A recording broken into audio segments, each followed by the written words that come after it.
नमस्कार, good morning and welcome to my YouTube channel back from the jaws of danger. आज देख रहे हैं ये पीछे मेरा पोस्टर लगा हुआ है back from the jaws of danger.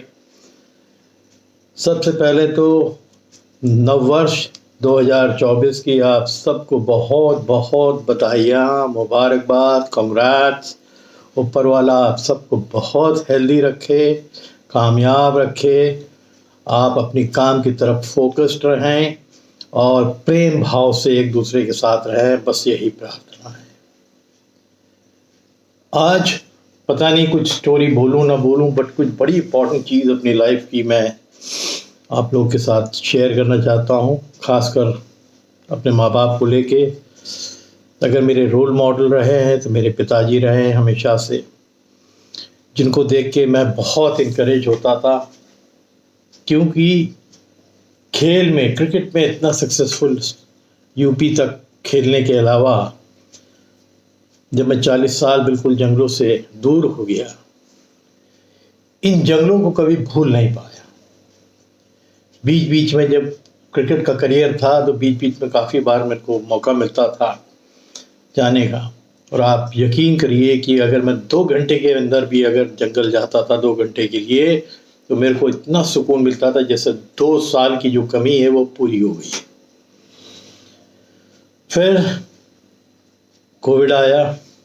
Covid के टाइम पे मैं एकेडमी के लिए, क्योंकि मेरा अपना यूट्यूब चैनल क्रिकेट एकेडमी का भी है, तो उसके लिए मैं बुक लिख रहा था। जब बुक लिख रहा था तो मेरे एक सीनियर थे, उन्होंने बोला कि अभी बुक का टाइम ख़त्म हो गया, बुक तो तुम लिखते रखते हो, कभी भी लिख दोगे, अब आप अपने आप को यूट्यूब में लाइए। और फिर मैं यूट्यूब में आया, और क्योंकि कोविड आ गया था, बच्चे सब घर चले गए थे एकेडमी के, उनसे इंटरेक्शन के लिए मेरे को फिर यूट्यूब में आना पड़ा। हर रोज़ करीब घर से ही एक वीडियो अपलोड करता था, जिसकी वजह से जो बच्चे मेरे थे वो मेरे टच में रहते थे, रोज़ मेरे वीडियोस को देखते थे, कभी टेक्निकल एस्पेक्ट को लेके, कभी मेंटल एस्पेक्ट को लेके, कभी उनके फोकस को कैसे बना के रखना, कैसे धैर्य यानी पेशेंस से काम करना इस उस मुश्किल दौर में, ये सब चीज़ मैं उनको बताता रहता था कंटिन्यूस। इसका फल ये हुआ कि जो बच्चे डिप्रेशन में चले जा रहे थे मैदान में ना आने के कारण, वो मुझको देख देख के अपना फोकस बनाए रहते थे। इंसान की लाइफ में अप्स एंड डाउन्स बहुत आते रहते हैं, मेरे भी आए और सबके ही आते हैं। मैं बहुत छोटी उम्र में बहुत ज़्यादा सक्सेसफुल हो गया था क्रिकेट में। जब मैं अंडर 19 खेला, जूनियर रणजी ट्रॉफी खेला यूपी से, फिर बंगाल में मेरा कॉल आया, मैं बंगाल के लिए भी गया, वहाँ भी बहुत अच्छा परफॉर्मेंस था, बट एक डिप भी आता है। फिर मेरा ये पीठ की प्रॉब्लम चालू हुई, मेरे करियर में उसका बहुत बड़ा फ़र्क पड़ा। मैं बहुत गहराई से उसके बारे में सोचता था, बट मेरे घर वालों ने मेरे को बहुत बैक किया, और मेरे सीनियर्स ने मेरे को ये विश्वास दिलाया कि फ़ाइट बैक करना बहुत इम्पॉर्टेंट है। अगर आप फाइट बैक नहीं करोगे तो आप सर्वाइव नहीं कर पाओगे, क्योंकि अगर आप एक ऑर्डनरी लाइफ बिता रहे हैं तब तो कोई दिक्कत नहीं है कि भाई आप 10 से 5 ऑफिस जा रहे हैं। आपको मैं ये भी बता दूं कि 18 साल मेरा कंप्लीट नहीं हुआ था, मेरे को सेंट्रल गवर्नमेंट की जॉब हो गई थी थ्रू स्पोर्ट्स कोटा, बट मैंने उसको 1 साल ही किया और फिर छोड़ दिया, बिकॉज मेरे को मालूम था कि मैं अगर खाली ऑफिस में लग जाऊंगा तो जो मेरे जितने और काम हैं, जो सोचना है, खेलना है, वाइल्ड लाइफ तो खैर अब भी आया मेरे दिमाग में कि इसको वापस आना चाहिए, इसमें यूट्यूब में जाना चाहिए। और मेरे एक सब्सक्राइबर हैं मैडम माला भार्गव, कल उनका एक मेरी कोई स्टोरी को पढ़ के आया कि आप अच्छा बोलते हो, आपको तो बुक लिखनी चाहिए। मैडम, मैं बुक ही लिख रहा था, और बुक लिखने के समय फिर मेरे को किसी ने आइडिया दिया कि आप पहले यूट्यूब में जाइए, अपनी स्टोरीज़ दीजिए, लोग बहुत पसंद करेंगे क्योंकि आपकी स्टोरीज़ बहुत ओरिजिनल है, और फिर इसको बुक के फॉर्म में आपको लाना है, वो तो आ ही जाएगा, क्योंकि वो तो आपने जो है यूट्यूब में सब अपने जितने कंटेंट्स हैं वो स्टोर कर ही लिए। तो मैं बुक भी लिखूंगा, बट शायद book more over on my father, मेरे पिताजी के ऊपर लिखूंगा, जिनकी अनेकों कहानी मैं आपसे बता चुका हूँ इसी यूट्यूब में वाइल्ड लाइफ की। वो आपको बताया कि एक ड्रिलिंग इंजीनियर थे, तो उनकी लाइफ का एक बहुत बड़ा हिस्सा जंगलों में कटा, जिसके कारण मैं भी जंगलों के टच में रहा। जब छोटा था तब से लेके जब मैं फिर पढ़ाई के लायक आया, शहरों में आया, तब भी ऐसा लगता था कि कोई कमी मेरे को हमेशा रहती है शहरों के अंदर, और वो कमी थी जंगलों की। जब छुट्टी हो तो बस ऐसा लगता था, जब मैं खेलने लगा था तब भी, कि जब भी मेरे को कोई वोकेशन मिलती थी 20 दिन 25 दिन की, तो मेरे को लगता था मैं सीधे फादर के कैंप पे चले जाऊँ, वहीं रहूँ, क्योंकि वो जो एक जंगल का नज़ारा था, वो जो ताजगी थी, वो मेरे को बेचैन कर देती थी, खींचती थी अपनी तरफ। तो जंगलों से इतने वर्ष दूर रहने के बाद भी जंगल हमेशा मेरे को अपनी तरफ खींचते रहे, क्योंकि बचपना मेरा वहाँ बीता था। तो ये एक बहुत ज़रूरी फेज़ था जो हर आदमी को, मेरे को भी पेशेंस चाहिए था, क्योंकि मेरे को करियर बनाना था। खेला, फिर एकेडमी की, एकेडमी इतनी सक्सेसफुल हुई कि न केवल भारतवर्ष से बच्चे आए, भारत के बाहर से बच्चे ट्रेनिंग लेने मेरे अंडर में आते थे। अब हमारे यहाँ 2 ट्रेनिंग सेंटर्स लखनऊ में हैं, और अब मैं थोड़ा सा समय वाइल्ड लाइफ में दे रहा हूँ। मेरे को शिकायत भी आती है मेरी क्रिकेट एकेडमी के यूट्यूब चैनल के लोगों की कि सर अभी आप लोग, आपके जो वीडियोस आ नहीं रहे हैं, क्या करूँ? मेरे 240 वीडियोस पहले ही उसमें आ चुके हैं। तो जो बेसिक जितने भी सब्जेक्ट्स होते हैं उस पर मैं बोल चुका हूँ। तो अब मेरे को क्या करना है, कुछ एक्सपीरियंसेस शेयर करने हैं उनके साथ, और कोई बच्चे जो हैं उनके जो सवाल होते हैं उनका जवाब देता हूँ। ये काम मैं कर रहा हूँ। दूसरा, मैं ये भी कहना चाहता हूँ कि मेरी माँ भी शहरी लाइफ से आई थी और अपनी ज़िंदगी पूरी कैंप में काटी उन्होंने, ठीक शादी के बाद। और सबसे बड़ी बात यह है कि जब मेरे फादर का एक्सीडेंट हुआ, जिसमें उन्होंने he lost his left arm motor vehicle accident में, उस समय मेरी मदर की शादी नहीं हुई। जितने भी रिलेटिव्स थे उन्होंने बोला भी था कि अपने बात चल रही थी शादी कि सोच लो, वो बिल्कुल एडमेंट थी। मेरे नाना जी है ना, जो डिप्टी कलेक्टर थे एमपी कैडर में, उन्होंने भी बहुत समझाया कि बेटा आप समझो, लाइफ जो है काटना बड़ा मुश्किल हो जाएगा, आप ये भी समझ नहीं रहे हो कि कितनी डिफ़िकल्टीज होती है to live with a handicapped man. But वो अटल रही, एंड उन्होंने बोला कि अगर मैं शादी करूँगी तो इन्हीं से करूँगी, क्योंकि इनको मैंने एक बार मेरी शादी इनसे तय हो गई। बहुत से सैक्रिफाइसेस होते हैं, ये ज़रूरी थोड़ी है कि मेरे फादर से शादी होके आ गई थी तो she must have been very happy. Ups and down सबके आते हैं और सबको फेस करना है। मैंने भी किया है बहुत बार, बहुत टफ कंडीशंस में मैं नीचे गया हूँ, फिर उभरा हूँ, फिर नीचे गया हूँ, फिर उभरा हूँ। और ये तो लाइफ लॉन्ग चलते रहना सबके साथ। कभी भी ऐसा, अगर आप ईमानदारी से काम कर रहे हैं तो सफरिंग भी है आपको, बट आपके अंदर अगर हिम्मत और पेशेंस है तो आप उस सफरिंग से बाहर भी आ जाते हैं। तो 2024 का पहला दिन था, तो मैंने सोचा कि स्टोरीज, शॉर्ट्स तो मैं काफ़ी अपलोड करता ही रहूँगा। कुछ निजी ज़िंदगी, मेरा इम्पैक्ट मेरे ग्रैंडफादर का भी मेरे ऊपर बहुत रहा। वो इंग्लिश के प्रोफेसर थे पटना यूनिवर्सिटी के, और वो एक ऐसे प्रोफेसर थे जिनको इंग्लैंड बुलाया गया था, और वो गए भी थे पढ़ाने के लिए, बट वो जो इन्वायरमेंट था इंग्लैंड का वो उनको पसंद नहीं आया, और फिर वो आ गए वापस और पटना में रहे। भागलपुर में एक बड़ा फेमस कॉलेज है डिग्री का, TNJ, वहाँ के प्रिंसिपल रहे कई साल। फिर वहाँ से पटना यूनिवर्सिटी में आए और वहाँ डीन भी रहे कई साल।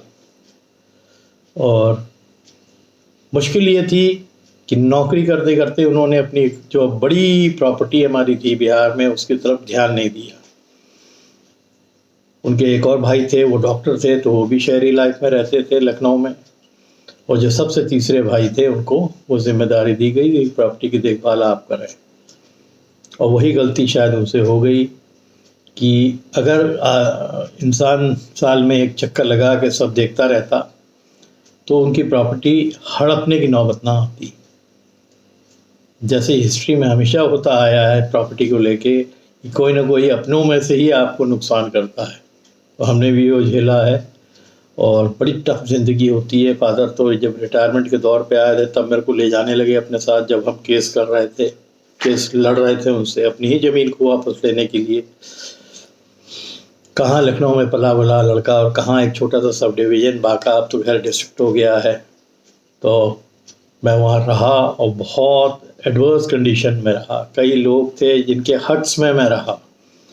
मैं 9-9 किलोमीटर उस हट से कोर्ट में और कोर्ट से हट ट्रैवल करता था पैदल।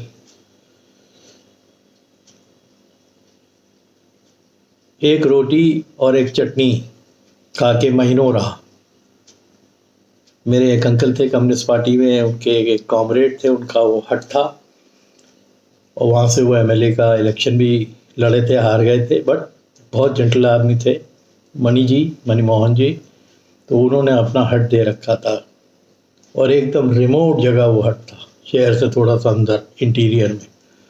तो ये वुल्व्स और हाइनास, लेपर्ड तो उस एरिया से थोड़ा आगे जाके मिलते थे। काफ़ी जानवरों की आवाज़ रात में आपको सुनाई देती, जैकॉल की आवाज़ सुनाई देती थी, दिखते भी थे, मैंने बताया भी शायद किसी में।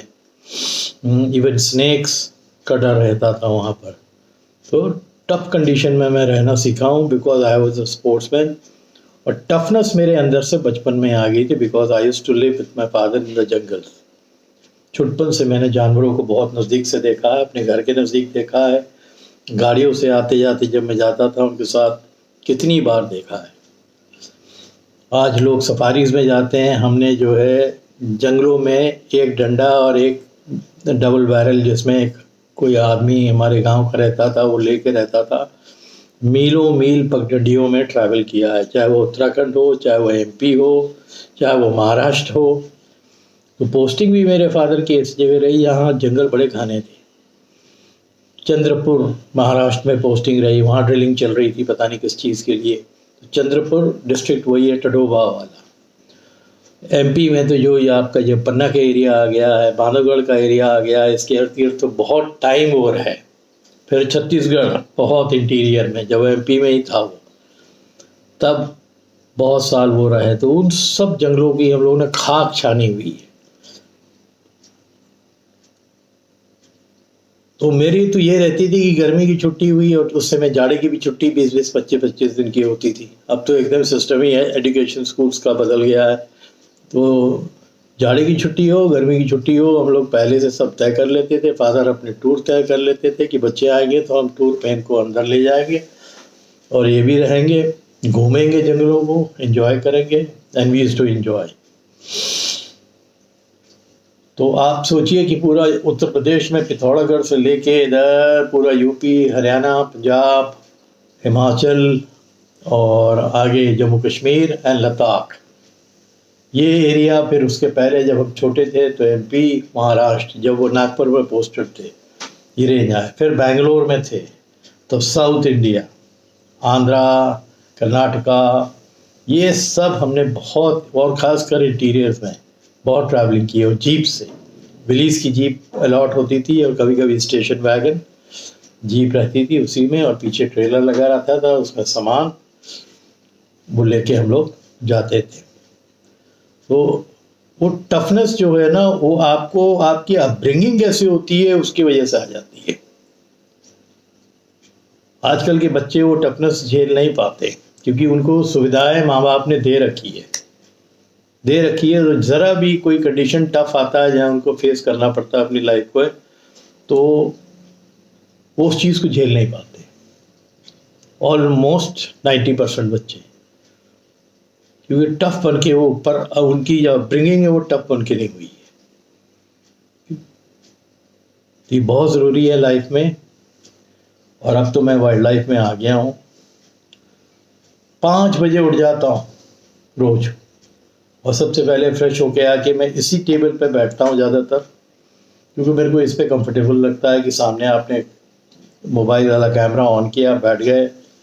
और मेरी जो जीविका है ना, वो ये कलम और मेरा इस तरह के रजिस्टर्स,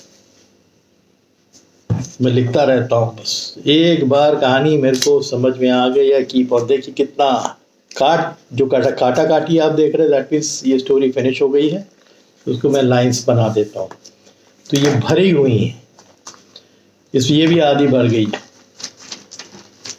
तो ये जो राइटिंग की हैबिट है मेरी, कि कोई भी कंटेंट मेरे को याद आता है तो सबसे पहले मैं उसको लिखता हूँ, फिर रिहर्स करता हूँ, फिर बनाने के बाद एक बार मैं ईयरफोन्स लगा के उसको सुनता हूँ। और टेक्निकल चीज़ों में मेरे को नॉलेज थोड़ा सा कम रहती है, कभी भी नहीं था बचपन से। कई होगी बड़ी शार्प होती है आजकल की जनरेशन की। मेरे बच्चे मेरे को गाइड करते हैं मोबाइल के ऊपर कि सर एडिट ऐसे करते हैं, ऐसे करते हैं। तो वो मेरे टीचर है इसमें।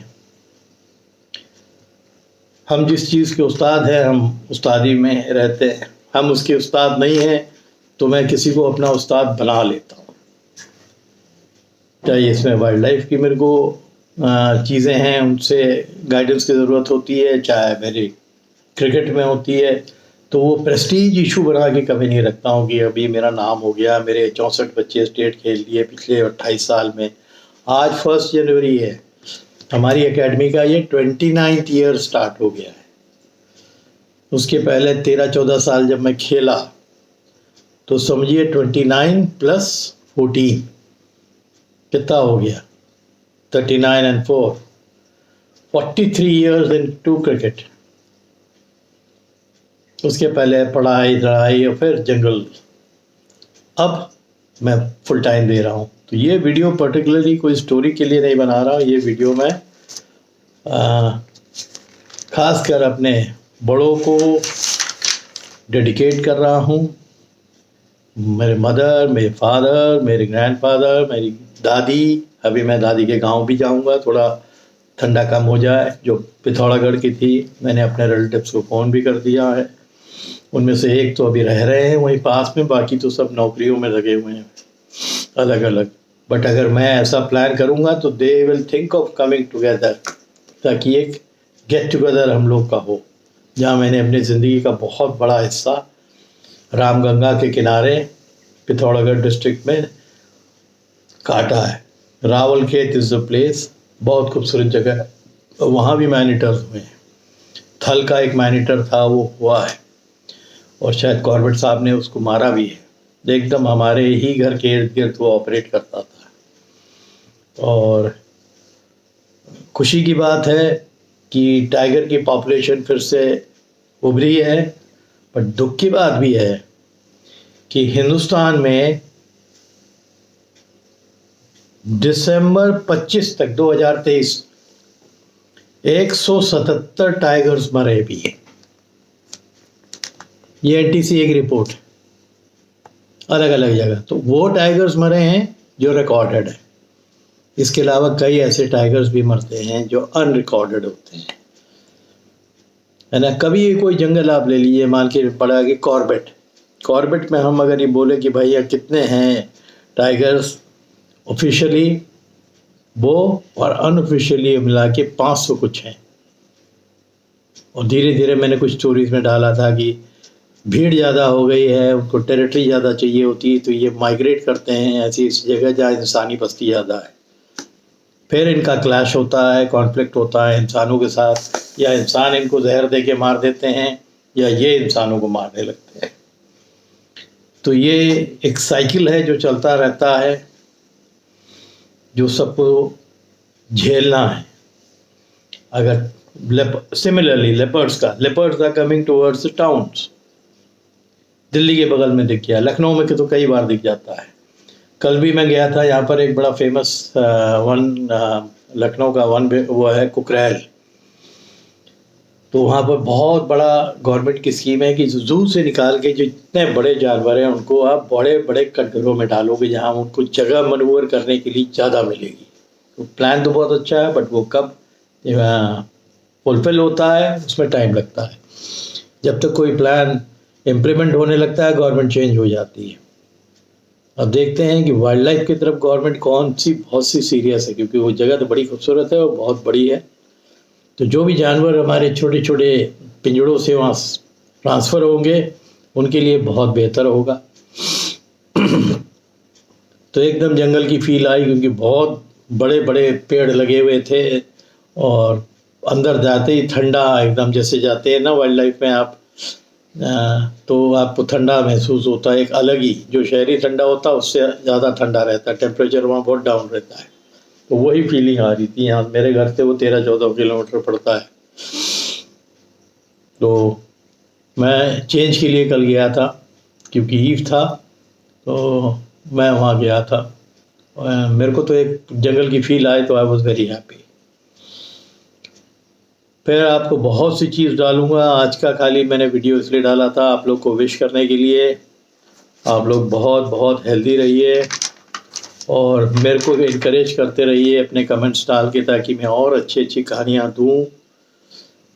आज एक छोटी सी टिप देता हूँ। देखिए जंगल की कितना टफ लाइफ होती है।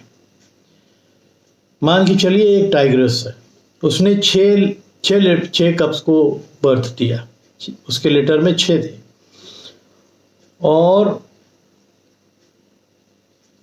उसका जो स्तन होता है ना दूध वाला, जिससे दूध निकलता है एक टाइग्रेस का, वो 4 होते हैं। तो 4 स्तन पे कब्जा कौन करता है? जो 4 टफ बच्चे होते हैं, और 2 जो कमज़ोर होते हैं वो हमेशा पीछे रह जाते हैं। और जो हमेशा पीछे रह जाते हैं वो कमज़ोर भी रहते हैं, आगे बढ़ के वो अपनी टेरिटरी भी नहीं बना पाते हैं। अगर एडल्ट तक पहुंच गए तो अक्सर ये होता है, अगर 1 लीटर 6 का है, उसमें से 3 सरवाइव करेगा, बहुत हुआ तो 4 सरवाइव करेगा, 1-2 नहीं सरवाइव कर पाता है। माँ हमेशा टफ बच्चों को अपने साथ रखती है। एक टाइम होता है जो कमज़ोर होते हैं उनका साथ देती है, बट उसको जंगल के अंदर घूमना है, अपने एरिया टेरिटरी को मार्क भी करना है, प्रोटेक्ट भी करना है।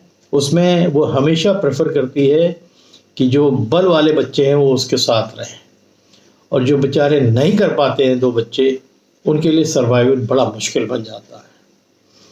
तो ये जंगल की एक छोटी सी लाइफ है। मैं उसके बारे में मैंने बताया कि, और फिर आप जानते ही हो कि उनको प्लेटर में कुछ भी सर्व किया हुआ नहीं मिलता है। They have to hunt and eat. शिकार करिए और खाइए, ये टफ जिंदगी है। तो उनके लाइफ के बारे में सोचिए। फिर इंसान उनके एरिया में कब्जा करता जा रहा है। जब वो कॉन्फ्लिक्ट एनिमल हो जाता है तो हमेशा ब्लेम जाता है जानवर के ऊपर। हालांकि फॉरेस्ट डिपार्टमेंट तो जल्दी नहीं ब्लेम करते हैं उनको, क्योंकि जहाँ मना करने के बावजूद बहुत से लोग होते हैं जो अपनी गलतियों की वजह से उनके नज़दीक हो जाते हैं और फिर वो शिकार हो जाते हैं। और वो एक ऐसा, ये जो 2 जानवर जो देख रहे हैं ना, इनकी नेचर में एग्रेशन है, इनके पास ताकत है, दोनों बेहद खूबसूरत है, सब कुछ है। इन्हीं को देखने के लिए सैलानी ज़्यादातर आते हैं फॉरेस्ट। तो हम सब का काम है कि इनकी प्रोटेक्शन के लिए जो भी कर सके करें, क्योंकि इतना खूबसूरत जीव कुछ साल पहले एकदम ऐसा लग रहा था कि विलुप्त हो जाएगा टाइगर। ये तो कुछ पॉलिसीज़ बहुत स्ट्रिक्ट हुई, उसमें भी पोचिंग आज भी चल रही है, ना पोचिंग आप रोक पाएंगे। पोचर हमेशा जो है ना आपके फॉरेस्ट डिपार्टमेंट से एक कदम आगे रहता है, और वो डेयरिंग भी बहुत रहते हैं। जंगलों के अंदर कहाँ से घुसना है, कैसे घुसना है, रिस्क लेते हैं, जाते हैं, क्योंकि उनकी फितरत ऐसी रहती है। मैंने शायद कई स्टोरीज डाली हैं इतने ज़बरदस्त पोचर्स के ऊपर। एक मेरे को रिक्वेस्ट आया था कि संसार चंद जो बहुत नाम कर गया था पोचिंग में, उसके ऊपर एक स्टोरी डाली है। ऐसे संसार चंद की तरह बहुत पोचर्स हैं जिनका नाम नहीं हुआ था, पेपर ने उसको कवर नहीं किया था, बट वो उतने ही डेंजरस थे जितना संसार चंद। इतना ही जंगलों को उन्होंने नुकसान किया। और अब तो खैर पोचिंग कम बहुत हो गई है, बट रुकी नहीं है, हर एरिया में पोचिंग हो रही है। अभी साउथ में कुछ पोचर्स पकड़े गए, बड़े शिकार नहीं करते थे, वो हिरणों को मारते थे, उसका मांस बेचते थे। तो नौकरियों की भी कमी हो गई है, लोग करें तो क्या करें, सर्वाइवल के लिए उनको जो है कुछ ना कुछ तो करना है। तो जो जंगल के इर्द गिर्द लोग होते हैं इन सब कामों में रहते हैं, क्योंकि उसका मनी बहुत अच्छा मिलता है उनको। और ये इनोसेंट जानवर ये विक्टिम बनता रहता है हमेशा, कोई भी जंगल का जानवर हो, शेर हो, लेपर्ड हो, एलिफेंट हो, एंटीलोप्स हो, ये हमेशा शिकार होते आए हैं। उम्मीद करता हूँ कि आज का छोटा सा वीडियो है ये आपको पसंद करें, आप सब पसंद करेंगे। फिर स्टोरीज तो बहुत अपलोड करता रहूँगा, अपनी भी हैं, कैंप लाइफ की भी हैं, बहुत से लोग अभी आगे आ रहे हैं। जैसे मैंने बताया कि अभी एक ऑफ़र आया है कि मेरे को एक राइटर हैं, वो अपनी किताब भेजेंगे, एंड उन्होंने रिक्वेस्ट किया है कि आपको अगर लगे कि उसके कंटेंट्स बोलने लायक हैं तो आप ज़रूर बोलिएगा अपने यूट्यूब में। आई बी वेरी हैप्पी। मैं देखता हूँ, अगर उनकी किताब आती है तो आई डू इट डेफिनेटली। ये मेरा जॉब हो गया। अब मेरे को नींद उठ जाती 4:30 बजे अपने आप ही, इसीलिए कभी कभी मैं लेट, जैसे कल था ना ईव का, मैं थोड़ा लेट सबने विश किया, घर वालों ने, बाहर तो हम नहीं जाते, घर पे ही करते हैं। तो जब मैं लेट सोता हूँ तो फिर मेरे को नींद कम हो जाती है, और नींद भी 6 से 7 घंटा आना बहुत ज़रूरी है। तो एक आध दिन साल में चल सकता है, बट जो आपका बेसिक रूटीन है उसमें आपको टाइम पे खाना, मेरी जो हैबिट रही है बचपन से, जल्दी खाने की, जल्दी सोने की, जल्दी उठने की, वो मेंटेन चल रही है अभी भी। तो इस वीडियो में इतना ही। उम्मीद करता हूँ कि आप लोग खूब हेल्दी होंगे और तगड़े से होंगे। कमेंट करिए मेरे वीडियोस को, और उससे मेरे को बहुत इंकरेजमेंट मिलता है। ज़रूर करिए। मैं धीरे धीरे और भी जाऊँगा, शायद मार्च में मैं निकलूँगा बाहर थोड़ा फॉरेस्ट में। तमाम लोग मेरे को दुधवा से, किशनपुर से, कॉर्बेट से, इवन साउथ से, पन्ना से मेरे को 1-2 लोग हैं, बांधवगढ़ से जो राइटर थे वो कह रहे थे कि सर आपको जाना होगा तो बताइएगा। मैंने कहा भैया मैं सफारी वालों में सोच नहीं, मेरे को जंगल की फील हमेशा अंदर बहुत इंटीरियर में आती है। जहाँ मैं रहूँ, वो जो आबो हवा है वहाँ की, उसको एंजॉय करूँ। फिर कुछ लोग आए ऐसे मिले जिनको मिलकर मेरे को लगे कि मैं जंगल के अंदर पूरा रमा हुआ हूँ। बस देखते हैं वो मौका कब आता है। ठीक है, तो अभी के लिए इतना ही। आप लोग खूब हेल्दी रहिए, और ये साल मैं दोबारा बोल रहा हूँ कि आप लोगों के लिए बहुत खुशियाँ लाए। Thank you.